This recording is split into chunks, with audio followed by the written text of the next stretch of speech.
এতিয়া নিৰ্বাচনৰ বতৰ নিৰ্বাচন আহিছে ভবানীপুৰ সৰ্বসমষ্টি আপোনালোকৰ এতিয়া বিৰোধী পক্ষৰ হাতত আছে আপোনালোকৰ ষ্ট্ৰেটেজি বা আমি ভাল কৰি জিকি যাম মানে আমাৰ বৰ্তমানৰ বিধায়ক বা যি আছে মই ভাবোঁ যে এইবাৰ ৰাইজে বিজেপিক ভোট দিব কংগ্ৰেছে 100খন চিটত ভোট খেলিব এইবাৰ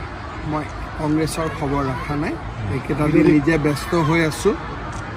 প্ৰধানমন্ত্ৰী অমিত শ্বাহজীৰ প্ৰগ্ৰেম মোৰ নিজৰ অনুষ্ঠান তাৰ মাজত 100-122 এইবিলাক মোৰ চোৱাও নাই আৰু সময়ো পোৱা নাই মই ছাৰ বটদ্ৰৱা প্ৰকল্পক লৈ অখিলভাৱে খুব সমালোচনা কৰিছে চাওক বটদ্ৰৱা প্ৰকল্প হ'ল অসমৰ স্বাভিমানৰ প্ৰতীক যিসকলে অসম আৰু অসমীয়াক ভাল নাপায় তেওঁলোকেহে ইয়াক সমালোচনা কৰিব বেলেগ কোনেও নকৰে আজি হীৰেণ গোহাঁইয়ে কৈছে যে আপুনি শংকৰ আদানৰ কথাটো প্ৰসংগ কৰি এটা তুলুঙা মনৰ পৰিচয় দিয়া বুলি এইটো তুলুঙা মন নহয় এইটো ইতিহাসৰ কথা একেবাৰে ক্লাছ 5ৰ ল'ৰাজনেও জানে যে শংকৰ আৰু মাধৱ একেলগে আছিল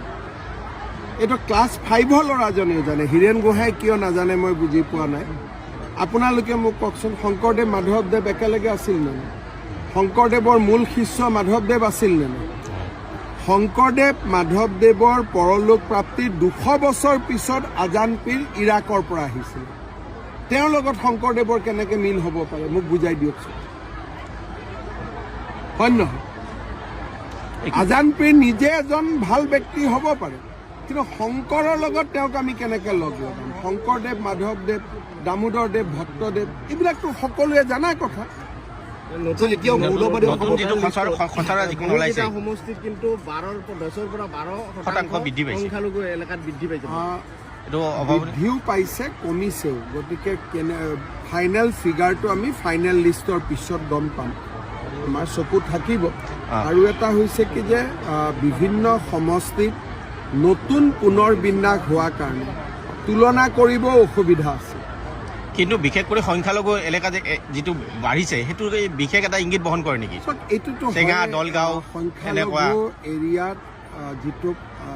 তেওঁলোকৰ সন্তান জন্ম দিয়াৰ হাৰটো বেছি আমাৰ হিন্দু মানুহৰ মাজত সন্তান জন্ম দিয়াৰ হাৰটো কমি কমি গৈ আছে গতিকে এই পাৰ্থক্যটো আছেই সেইকাৰণে আমি সকলো হিন্দু মানুহক কওঁ যে আপোনালোকে এজন সন্তানত নাথাকিব অন্ততঃ 2জন জন্ম দিব লাগে গতিকে যোনে পাৰে 3জনো জন্ম দিব লাগে মুছলিম মানুহক আমি কওঁ যে 8টা 7টা নিদিব কম কৰিব হিন্দুক আমি কওঁ যে অলপ বেছিকৈ সন্তান কৰক নহ'লে ঘৰখন চাবৰ কাৰণে কোনো নোহোৱা হ'ব উত্তৰ পাৰৰ এটা ডাঙৰ সমস্যা ৰেল গেটটোক লৈ পেলাই এতিয়া এটা ৰেল গেট আছে সেই ৰেল গেটটো 7টা বজাত বন্ধ কৰি দিয়া ৰঞ্জিতাৰ লগত মই আলোচনা কৰি ল'ম ক'ব আপুনি অসমত এতিয়াও মৌলবাদী সক্ৰিয় হৈ আছে নেকি মৌলবাদী অসমত ডেফিনেটলি সক্ৰিয় হৈ আছে আৰু বাংলাদেশৰ লগত আমি ওচৰ চুবুৰীয়া নেইবাৰ গতিকে অসমত মৌলবাদীৰ সমস্যাটো বহুত দিনলৈ থাকিব আজি 11জন ধৰিছে ডাঙৰ অপাৰেশ্যন এটা চলি আছে